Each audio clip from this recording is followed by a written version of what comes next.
जय जोहार, जय हिंद। मैं ज्ञान कोरिया एकेडमी की तरफ से डेली करेंट अफेयर सीरीज में आपका स्वागत करता हूं। आज हम लोग करेंगे सेकेंड जुलाई के करेंट अफेयर। सबसे पहला जो मोस्ट इंपॉर्टेंट न्यूज है वो है आयुष शेट्टी। स्पोर्ट्स न्यूज में आयुष शेट्टी ने भारत का पहला BWF वर्ल्ड टूर खिताब जीता। तो जो वर्ल्ड टूर खिताब कहाँ पे हो रहा था, ये हो रहा था US ओपन बैडमिंटन टूर्नामेंट में। जो पहला भारतीय जो जीता है ये इस टाइप का खिताब वो है आयुष शेट्टी। दूसरा इम्पोर्टेंट न्यूज है, और ये जितने भी टेक्नोलॉजी से रिलेटेड जो एंथुसियास्ट लोग हैं उसके लिए और ज़्यादा इम्पोर्टेंट है, क्योंकि यहाँ पे हुआ है एक ब्रेक थ्रू। और ब्रेक थ्रू क्या है? दुनिया का पहला सिलिकॉन लेस कंप्यूटर। अब सिलिकॉन लेस कंप्यूटर पहला बना है, और कहाँ पे हुआ है? जो पेंसिल्वेनिया स्टेट यूनिवर्सिटी है उसके नैनो फैब्रिकेशन यूनिट में हमने क्या बनाया है, जो शोध करता है साइंटिस्ट है वो क्या बना है, पहला सिलिकॉन लेस कंप्यूटर, जिसको हम लोग बोलते हैं CMOS।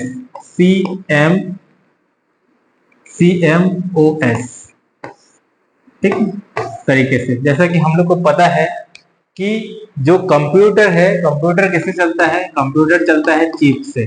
और चिप क्या है? एक तरह से सर्किट है। और वो सर्किट जो बनता है जिसमें प्रोसेसर होता है, माइक्रो प्रोसेसर, उसमें बिना सिलिकॉन के नहीं बना सकते। सिलिकॉन के थ्रू ही ये सर्किट चलता है, जो डोपिंग करते हैं। लेकिन अब क्या है, ये जो साइंटिस्ट हैं उन्होंने क्या है कि बिना सिलिकॉन का यूज करके जो कॉम्प्लीमेंट्री जो अदर मटेरियल है, ठीक है ना, कॉम्प्लीमेंट्री मेटल ऑक्साइड सेमीकंडक्टर अलग मटेरियल से इन लोगों ने बनाया है, और एक तरह से ब्रेक थ्रू है। और ये किसके थ्रू? नैनो टेक्नोलॉजी के माध्यम से बनाया गया है। नैनो टेक्नोलॉजी के माध्यम से बनाया गया है, नैनो टेक्नोलॉजी के माध्यम से बनाया गया है। और ये भविष्य के लिए जो एरिया ऑफ कंप्यूटिंग होगा उसको बहुत ज्यादा इजी कर देगा। कहा जा रहा है कि इससे हम लोग और स्मॉल चिप्स बना सकते हैं, जो सर्किट बना सकते हैं स्मॉल बनाएंगे, ठीक है ना, और ज्यादा एफिशिएंट बनाएंगे, और उसमें एनर्जी कंजम्पशन और कम होगा। तो ये क्या है कि बहुत एडवांस है। और जैसे जैसे AI आते जा रहा है तो उसको प्रोसेसिंग करने के लिए स्ट्रॉन्ग हम लोग को क्या चाहिए? चिप चाहिए। तो क्या पता ये पॉसिबिलिटीज है, ये भविष्य में अच्छा हो सकता है। अगला इंपॉर्टेंट जो न्यूज है वो है बांग्लादेश। ठीक है, अपने पड़ोसी देश के बारे में है। और हम लोग ने क्या किया है, रिसेंट जो पाकिस्तान की हरकतों को देख के क्या कर दिए हैं, जो बांग्लादेश से जूट का जो आयात है उसको प्रतिबंध कर दिए हैं। जैसे कि आपको पता होगा SCO का समिट चल रहा है चाइना में, वहां पे क्या हुआ था, अब एक नया ग्रुप फॉर्म करने की बात किया जा रहा है। किसके किसके बीच? वो है चाइना, पाकिस्तान और बांग्लादेश। तो एक तरह का ये ट्रिप 3 फ्रंट वॉर के लिए हमको रेडी होना चाहिए। ठीक है, पाकिस्तान, चाइना और बांग्लादेश मिलके कुछ एक साझेदारी बात कर रहे हैं। तो इस तरह से हम लोग ने देखा कि, और हम लोग ने क्या किया, जूट और उसके फाइबर के जितने भी प्रोडक्ट हैं उसको, उसके आयात को तत्काल प्रभाव से प्रतिबंधित कर दिया है। और वही दोनों देश के बीच तनाव को भी दर्शा रहा है, और ये बहुत अच्छा कदम है। क्योंकि दुनिया का जो सबसे ज्यादा बांग्लादेश क्या है, दुनिया का सबसे ज्यादा जो जूट के जो प्रोडक्ट हैं उसको एक्सपोर्ट करता है।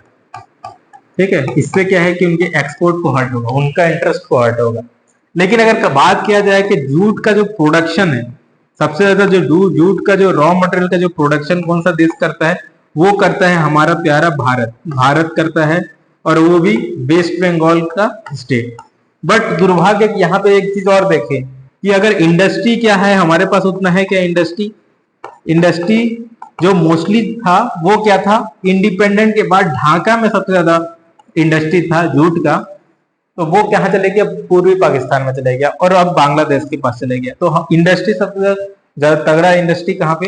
ढाका में था। तो क्या है कि हमने अच्छा किया, इसको एक्सपोर्ट को प्रतिबंध कर दिया। और कुछ साल से हम लोग का भी जो जूट का प्रोडक्शन है वो कम हो रहा था। तो अच्छी बात है कि इसमें भी प्रोत्साहन मिलेगा, और सरकार ने इसको प्रोत्साहन करने के लिए एक जूट स्मार्ट नाम का एक इनिशिएटिव भी स्टार्ट किया है। तो ये न्यूज में है। अगला जो इम्पोर्टेंट न्यूज है वो है अदानी ग्रुप। बहुत ज्यादा हमारे राज्यों में तो सबसे ज्यादा, जब से सरकार परिवर्तन हुआ है तब से सबसे ज्यादा सुर्खियों में अदानी ही दिख रहे हैं। और क्या, जब से लोकसभा इलेक्शन हुआ है तब से भी अदानी जी फोर फ्रंट में है। लेकिन यहाँ पे एक गुड न्यूज है। वो गुड न्यूज क्या है कि अदानी ग्रुप सबसे बड़ी अक्षय ऊर्जा की कंपनी भी बन गई है। जो अदानी है, पावर और इंफ्रास्ट्रक्चर में बहुत बड़े टाइकून है, उनका एक है अदानी ग्रीन, जो कि रिन्यूएबल एनर्जी या फिर अक्षय ऊर्जा पे काम करती है। तो उन्होंने सबसे बड़ी अक्षय ऊर्जा के थ्रू कितना, लगभग 15,540 मेगावाट का बिजली उत्पादन कर रहा है। और ये सही भी है, क्योंकि क्लाइमेट चेंज के कारण हम लोग को जो कोल बेस्ड थर्मल प्लांट से हम लोग को रिन्यूएबल एनर्जी की तरफ शिफ्ट ही होना है। और हम लोग को भी भारत सरकार ने भी जो अपना जो प्रतिबद्धता है 2070 तक नेट जीरो कार्बन एमिशन करने का लक्ष्य को भी पूरा करना है। साथ ही साथ जो पेरिस क्लाइमेट एग्रीमेंट है, उसमें हम लोग ने भी बोला है कि INDC टारगेट की तरह हमने भी बोला है कि 2030 तक हम लोग क्या करेंगे, जो 50% हम लोग का जो ऊर्जा बनेगा वो क्या है, रिन्यूएबल एनर्जी से बनेगा। और हमने सोलर रिन्यूएबल एनर्जी का जो 50% साथ में साथ जो टारगेट है उसको भी रिवाइज किया है। और हमने कहा है, जिसको अपडेट किया है हमने रिसेंटली, कि 500 गीगावाट जो बिजली है हम किससे बनाएंगे, वो हम लोग रिन्यूएबल एनर्जी से बनाएंगे। तो ये बहुत ज्यादा इंपॉर्टेंट न्यूज है, ये इंपॉर्टेंट डाटा है। इसी के साथ साथ जुड़ा हुआ एक और न्यूज है, और वो है अब SBI से रिलेटेड न्यूज है। और SBI ने, जो स्टेट बैंक ऑफ इंडिया है,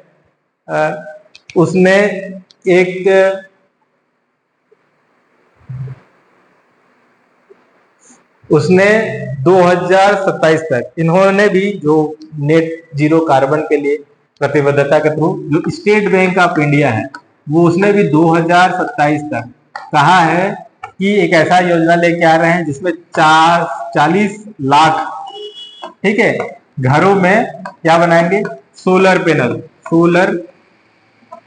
पैनल लगाएंगे, जिसके थ्रू भी जो ऊर्जा जनरेट हो जाएगा, एनर्जी प्रोडक्शन होगा, और हम लोग को नेट जीरो कार्बन में ये भी महत्वपूर्ण भूमिका निभाएगी। अगला इंपॉर्टेंट न्यूज है वो है आधिकारिक डेटा के लिए एक ऐप। भारत सरकार ने आधिकारिक डेटा को आसान पहुंचाने के लिए एक ऐप बना रहे हैं, जिसका नाम है GOAL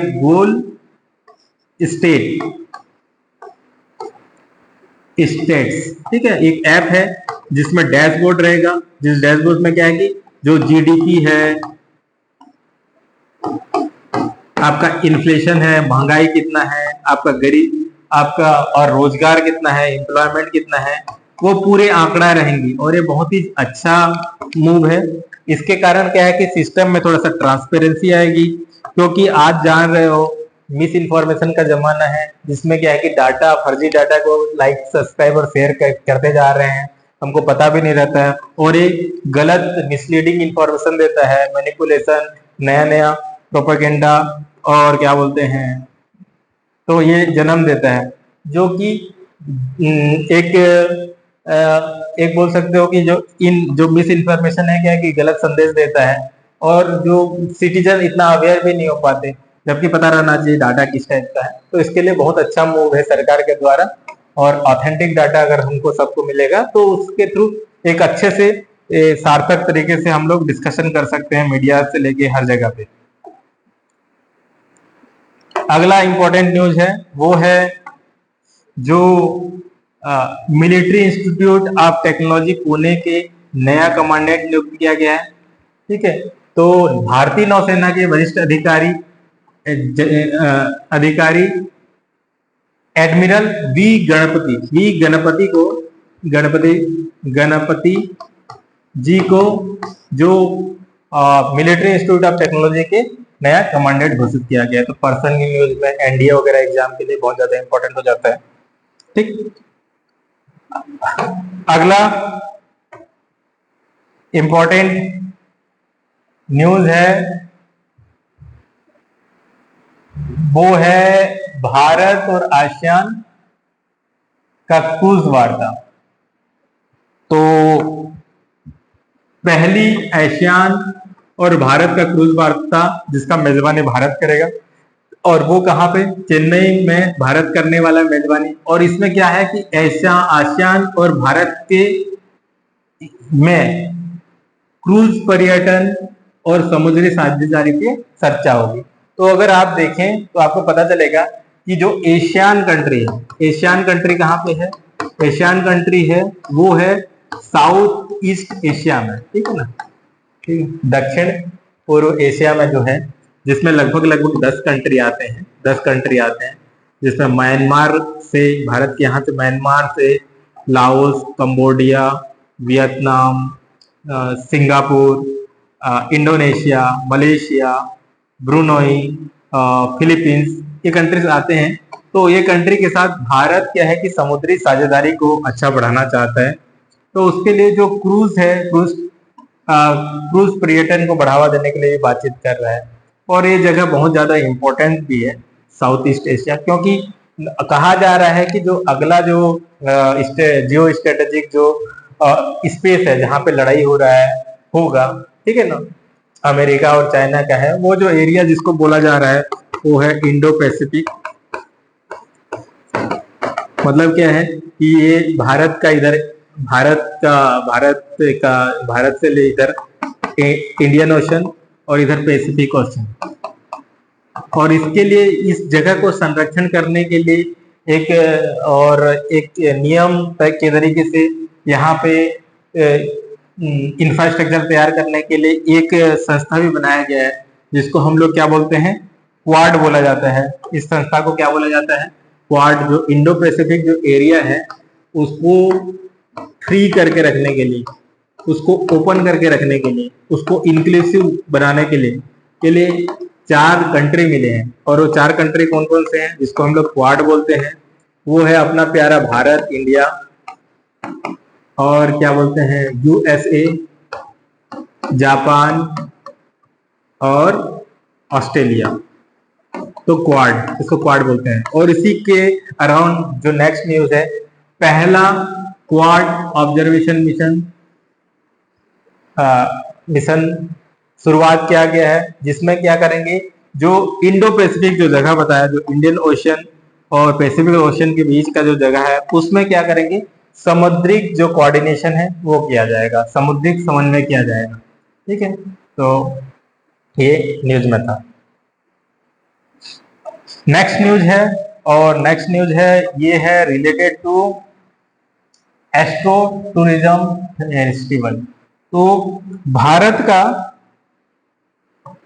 पहला एस्ट्रो टूरिज्म फेस्टिवल, ठीक है, तो लद्दाख में, कहां पे स्टार्ट किया गया है, लद्दाख में भारतीय खगोल भौतिकी संस्था जो कि लेह में है, उसमें पहला एस्ट्रो टूरिज्म फेस्टिवल आयोजित किया गया है, जिसके थ्रू हम क्या करना चाहते हैं, विज्ञान आधारित पर्यटन को बढ़ावा देना चाहते हैं। तो क्या है, एस्ट्रोफिजिक्स जानते हैं, जिसको दुनिया के बारे में, आकाश गंगा के बारे में, ये जो अर्थ के बाहर चीजों को, वो एस्ट्रोलॉजी, जिसको को इंटरेस्ट है वो आप जा सकते हैं। जो भारतीय खगोल भौतिकी संस्था है, लेह पे जा सकते हैं, वहां पे जाके वहां पे बड़े बड़े टेलीस्कोप हैं, वहां से आप देख सकते हैं दुनिया के जो बेसिक चीजें हैं, जहाँ पे समझ रहे हैं साइंटिस्ट लोग, वहां पे आप देख सकते हैं। तो यहाँ पे एक फेस्टिवल रखा गया है, ठीक है, तो वो पहला एस्ट्रो टूरिज्म फेस्टिवल है, ठीक है, इसलिए न्यूज में था। तो इस तरीके से हम लोग ने 10 इंपॉर्टेंट न्यूज कंप्लीट किया, और आज का जो इम्पोर्टेंट वर्ड है अब उसके ऊपर चलते हैं, और वो है सार्क। सार्क क्यों इम्पोर्टेंट है? क्योंकि अभी रिसेंटली सीजीपीएससी का एग्जाम हुआ था, पीएससी के एग्जाम में ये पूछ दिया था, 10 नंबर में पूछा था कि सार्क क्या है, इसका इंपॉर्टेंस क्या है, इसका रिलीवेंट क्यों का खत्म हो जा रहा है, और सार्क के रिलीवेंस को हम लोग बिम्स्टेक की तरफ क्यों जा रहे हैं, ये क्वेश्चन पूछ दिया था। तो हम देखते हैं कि सार्क है क्या। तो सार्क क्या है? South Asian association of regional cooperation. ये एक संस्था है जिसका हेडक्वार्टर कहाँ पे है? इसका हेडक्वार्टर है आपका है काठमांडू में है, ठीक है। इसका जो हेडक्वार्टर है वो काठमांडू में नेपाल में है। और इसमें कितने देश हैं? काठमांडू में है, इसमें कितने देश हैं? टोटल इसमें 8 देश हैं। और 8 देश कौन कौन से हैं? तो 8 देश कौन कौन से हैं?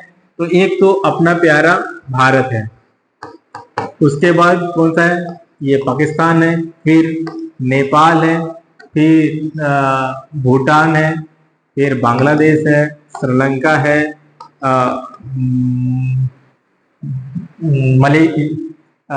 मालदीव है, और यहाँ पे अफगानिस्तान है। लेकिन क्या है कि ये जो संस्था है इसको पाकिस्तान के कारण बोल सकते हो, और बहुत सारे योजना को आगे बढ़ाने में दे रहा है, ठीक है। तो हम लोग ने क्या क्या है, इसको हम लोग ने बाईपास करके एक बिम्स्टेक एक ऑर्गेनाइजेशन बनाया है, ठीक है। वहाँ पे हम लोग ज्यादा इम्पोर्टेंस दे रहे हैं। तो इस तरीके से हम लोग ने आज का जो 2 जुलाई का करंट अफेयर कंप्लीट किया। हमसे जुड़ने के लिए आप टेलीग्राम में जुड़ सकते हैं। थैंक यू, जय हिंद।